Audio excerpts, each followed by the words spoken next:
तुलसीदास ने रामचरितमानस मुगल काल में लिखी, पर मुगलों की बुराई में एक भी चौपाई नहीं लिखी। क्यों? क्या उस समय हिंदू मुसलमान का मामला नहीं था? हाँ। क्या सच में ऐसा था? हाँ बिल्कुल। उस समय हिंदू मुसलमान का मामला नहीं था, क्योंकि उस समय हिंदू नाम का कोई धर्म ही नहीं था।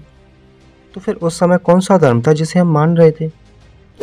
उस समय ब्राह्मण धर्म था, जिसे अज्ञानतावश भगवान के नाम पर ढो रहे थे, और ब्राह्मण मुगलों के साथ मिलकर देश पर राज कर रहे थे। जब कर यानी टैक्स की बात आई तो ये लोग इन्हें भाई बना लिए कि हम भी तो बाहर से आए और हम तो आपके रिश्तेदार हैं, चोर चोर मौसेरे भाई। यहाँ तक कि आपस में रिश्तेदार बनकर भारत पर राज कर रहे थे। उस समय वर्ण व्यवस्था थी, तब कोई हिंदू के नाम से नहीं, जाति के नाम से पहचाना जाता था। वर्ण व्यवस्था में ब्राह्मण, क्षत्रिय, वैश्य से नीचे शूद्र था, सभी अधिकार से वंचित, जिसका काम सिर्फ सेवा करना था, मतलब सीधे शब्दों में गुलाम। अच्छा ठीक है, तो फिर हिंदू नाम का धर्म कब से आया? तो सुनो, ब्राह्मण धर्म का नया नाम हिंदू तब आया जब वयस्क मताधिकार का मामला आया। जब इंग्लैंड में वयस्क मताधिकार का कानून लागू हुआ और उसको भारत में भी लागू करने की बात हुई, इस पर ब्राह्मण बाल गंगाधर तिलक बोले कि क्या ये तेली तंबोली कुनबड़ संसद में जाकर हल चलाएंगे, तेल निकालेंगे? स्वराज इनका नहीं, मेरा जन्म सिद्ध अधिकार है, यानी ब्राह्मणों का। तो ब्राह्मण धर्म खतरे में कब पड़ा? क्योंकि भारत में उस समय अंग्रेजों का राज था, वहाँ वयस्क मताधिकार लागू हुआ तो फिर भारत में तो होना ही था। सवर्णों की संख्या 3.5% है, अल्पसंख्यक है, तो ये राज कैसे करेंगे? ब्राह्मण धर्म के सारे ग्रंथ यहाँ के मूल्यवासियों के विरोध में, मतलब हक अधिकार छीनने के लिए, इनकी मानसिकता बदलने के लिए षड्यंत्र का रूप दिया गया। आज का ओबीसी ही ब्राह्मण धर्म का शूद्र है। एससी यानी अनुसूचित जाति के लोगों को तो अछूत घोषित करके वर्ण व्यवस्था से बाहर रखा गया था।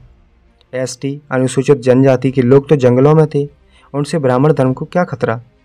ब्राह्मणों ने षड्यंत्र से हिंदू शब्द का इस्तेमाल किया, जिससे सबको समानता का एहसास हो, लेकिन ब्राह्मणों ने समाज में व्यवस्था ब्राह्मण धर्म की ही रखी।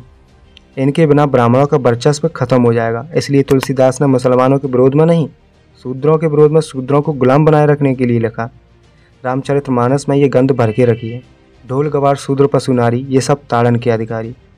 देश में ओबीसी एससी एसटी के लोग ब्राह्मण धर्म के विरोध में, ब्राह्मण धर्म के अन्याय अत्याचार से दुखी होकर इस्लाम अपना रहे थे।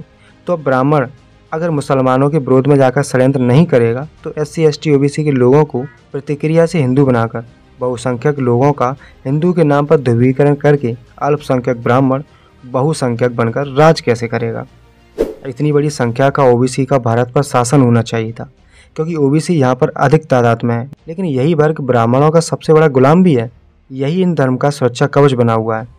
अगर गलती से भी किसी ने ब्राह्मणवाद के खिलाफ आवाज़ उठाई तो ये ओबीसी ब्राह्मणवाद को बचाने आ जाता है और वो आवाज़ हमेशा के लिए खामोश कर दी जाती है। अगर भारत में ब्राह्मणवादी शासन आया, ब्राह्मण राज कायम है, तो इसका जिम्मेदार केवल और केवल ओबीसी है, क्योंकि बिना ओबीसी सपोर्ट के ब्राह्मण यहाँ कुछ भी नहीं कर सकता। ओबीसी को ये मालूम ही नहीं है कि उनका किस तरह से ब्राह्मण उपयोग कर रहा है। साथ ही एससी एसटी और अल्पसंख्यक लोगों में मूल इतिहास के प्रति अज्ञानता और उनके अंदर समाया धर्म के नाम पर पाखंड अंधविश्वास भी कम जिम्मेदार नहीं है। ब्राह्मणों ने आज हिंदू मुसलमान समस्या देश में इसलिए खड़ी की कि तथाकथित हिंदू यानी एससी एसटी ओबीसी अपने ही धर्म परिवर्तित भाई मुसलमानों से लड़े मरे, क्योंकि दोनों ओर कोई भी मरे फायदा ब्राह्मणों को ही होगा। क्या कभी आपने सुना है कि कोई दंगे में ब्राह्मण मरा हो? भाई जहर घोलने वाले कभी जहर नहीं पिया करते, इसलिए ब्राह्मण हमेशा सुरक्षित रहता है। आराम से टीवी डिबेट में जाओ, बस हो गया काम। सभी एससी एसटी ओबीसी भाइयों तक ये मैसेज जरूर पहुंचाना, उन्हें समझाना कि कैसे ब्राह्मणवादी ताकतें आने वाले समय में आपकी पीढ़ियों तक को गुलाम बनाने वाली हैं। आज का आपका पाखंड आने वाली पीढ़ी की परंपरा बन जाएगी।